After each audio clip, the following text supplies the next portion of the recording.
The West Village or Chelsea? Which neighborhood is better to buy an apartment in New York City? Well, both neighborhoods remain extremely desirable locations in New York City, and both neighborhoods have wonderful things to offer anyone who's going to be living there. But when it comes to pricing and sizes, you may be surprised at the differences between these two neighborhoods that sit right next to each other. So let's break it down a little bit so that you have a clearer understanding of the real estate in Chelsea versus the West Village. But first, I'm Dewey Moss. I'm your New York City real estate resource. Please take a moment to like, subscribe, and hit that notification button, and let's dive right in. So as I mentioned, Chelsea and the West Village remain two of the most popular and desirable neighborhoods in New York City, and they both have a lot to offer, and in some ways couldn't be more different, and in other ways are very similar. So let's start by defining the location of these two neighborhoods. They do sit right next to each other and are divided by 14th Street. So Chelsea starts at West 14th Street. On the west side, you have the Hudson River as its boundary. On the east side, you have 6th Avenue as its boundary. Then it goes all the way up to the 30s. Now, some people say that it stops at West 30th Street. Some people claim it all the way up to 34th Street. It really depends on the unit and how you want to list it and what neighborhood you want to claim, but definitely all the way up to the 30s. The West Village starts at West 14th Street and goes downtown, and it too is bound by the Hudson River on the west side and 6th Avenue on the east side, and then it goes down to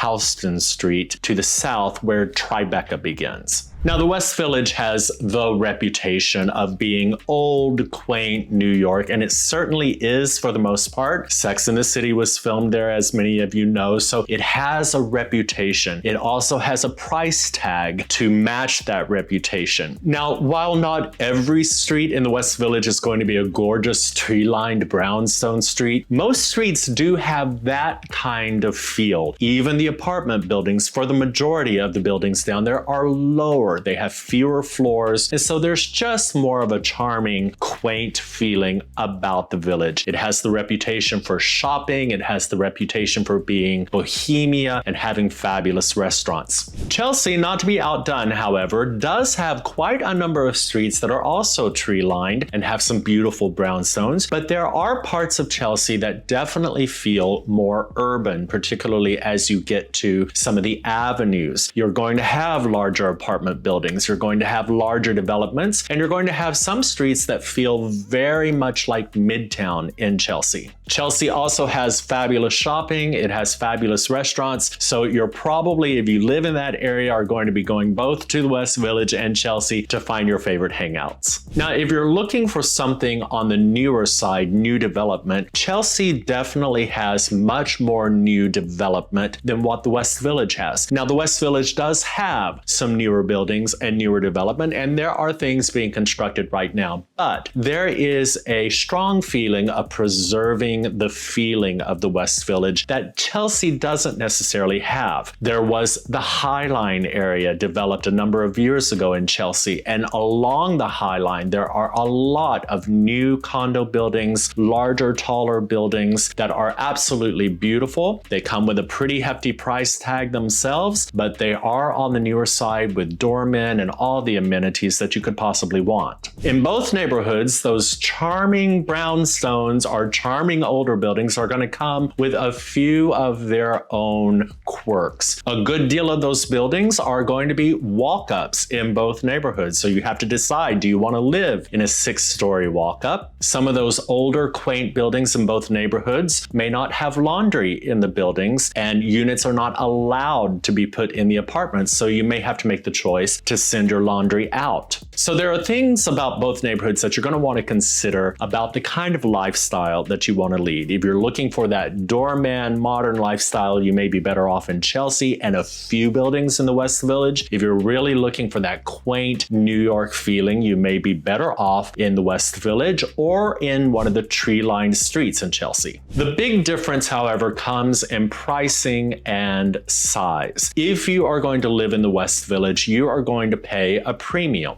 period. No questions asked. In a good market, especially one that favors sellers, the apartments in the West Village are usually going to go at asking price, if not above, and may even have multiple offers on them. So you may experience some different levels of competition between the two neighborhoods. Chelsea, while it is desirable, usually doesn't have quite the reputation for being such a hard purchase. So in Chelsea, you may not experience the same level of competition, and in fact, you're most usually going to be able to negotiate a little bit on the price, depending on, again, what kind of market you're in. But if it's a really special unit in Chelsea, it could also go at asking. So you need to understand what the numbers are, what kind of market you're in at the moment, as to what kind of discount you're going to get both in Chelsea and the West Village. Now, without a doubt, most likely you are going to get a larger apartment in Chelsea. You have to think about, if you're comparing two of the same priced apartments, most usually the size is going to be smaller in the West Village. That's simply because the size, the price per square foot, is going to be more expensive in the West Village on the whole. So if you're looking for a larger space, again, you might be better off looking in Chelsea and looking for that quaint street and trying to find